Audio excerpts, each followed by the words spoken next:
First of all, it's pretty difficult to follow that story, that speech. But at any rate, my name is William Porter. I'm an author, and I write inspirational books. The name of my business is William Porter Life, and if you'd like to gain more information on what I do, you can go to the website of the same name, WilliamPorterLife.com. And what I'd like to do this morning is to review with you what I do. And I started my career as a professor in college. I taught geography as well as earth science.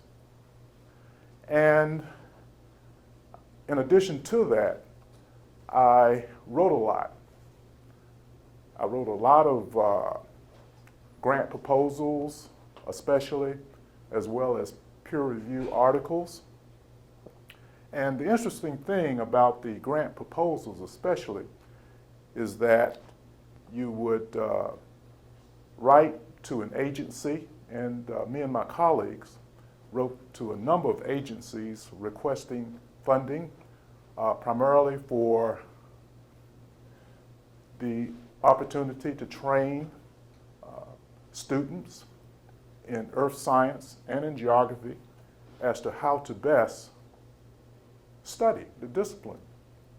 But we also train faculty at these institutions, and we work with institutions all over the country, how to train faculty with respect to how to best present the material to these students.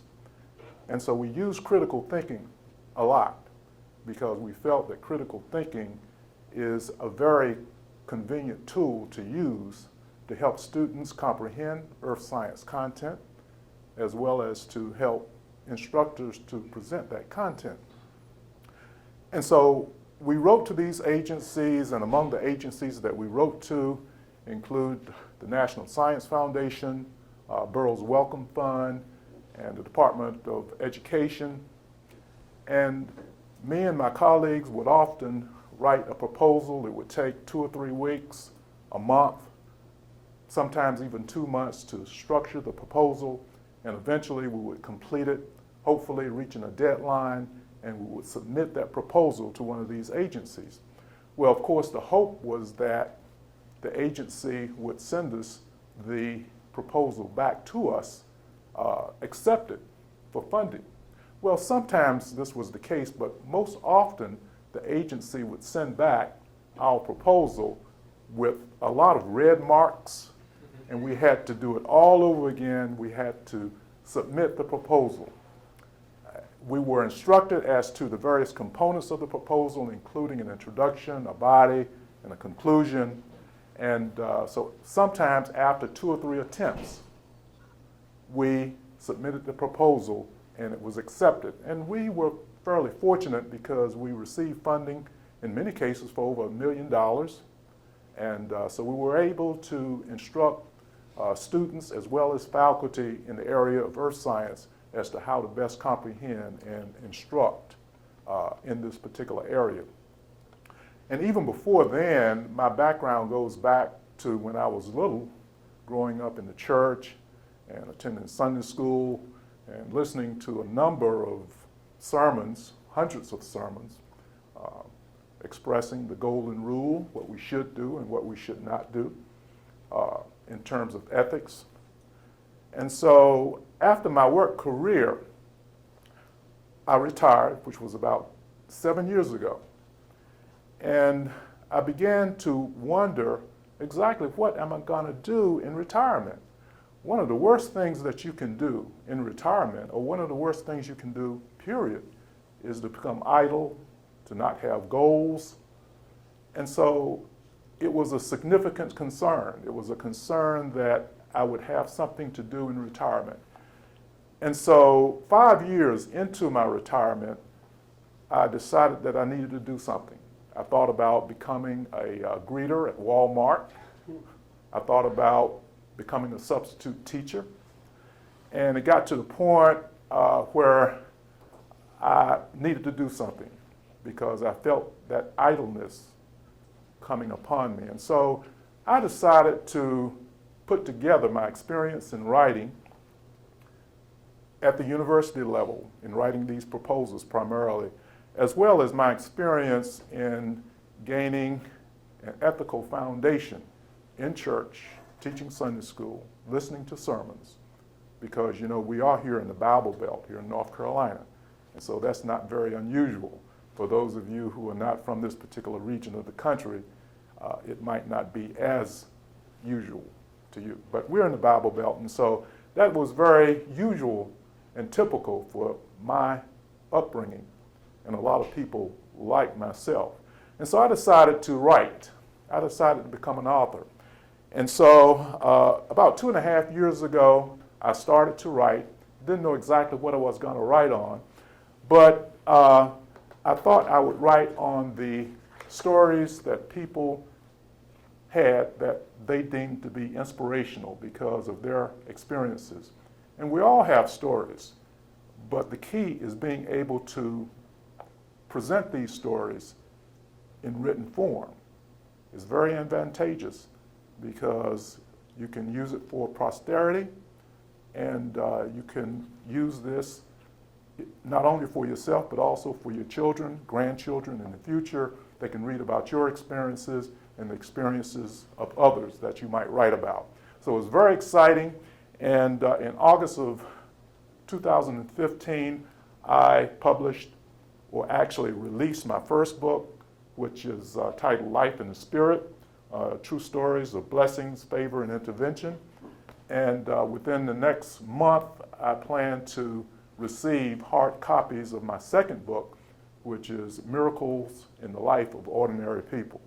And so it's very exciting to write these stories about individuals who have had these experiences that they deemed extraordinary, and in some cases miraculous. As a matter of fact, people ask me occasionally, well, what is the difference between your first book, Life in the Spirit, and your second book, Miracles?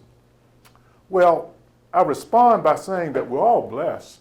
I mean, simply by being alive, working, going to church if you happen to go to church. Most of us work or have worked.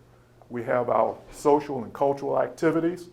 And so just our normal routines, our normal everyday activities, the ability to do that is very significant and a huge blessing. But sometimes we experience things that are extraordinary, what I deem to be extraordinary, things that happen that we cannot explain other than by divine influence. And that's what Life in the Spirit is all about. Well, the difference between Life in the Spirit and miracles is that in some other cases, the blessings are even more extraordinary. For example, one of the chapters in this book has a story about someone who was healed of cancer. And this is a little bit beyond extraordinary, especially if you have gone through something like that. And so actually there's another level of blessings which might go even beyond the ordinary blessing of miracles, and that is the extraordinary aspect of even what we might deem to be miracles. I was just listening to a minister this morning, in fact, and he described how this young person had gone to this theme park, and they had, as a result of an accident, had severed a part of her fingers. And she prayed about it, and she asked for healing of that particular situation. And so miraculously, the limb was grown back. Now that's something that might be a little bit more difficult to believe, but yet that is what I would deem to be the highest level of blessings that we don't see every day at all. But yet it is a blessing, and it certainly occurs from time to time. So in addition to writing these kinds of books, I also am very excited about providing workshops for individuals who are interested in writing their own books.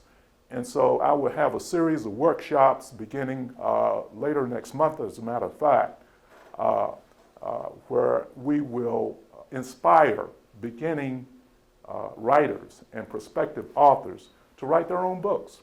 Because as I said earlier, everybody has a story.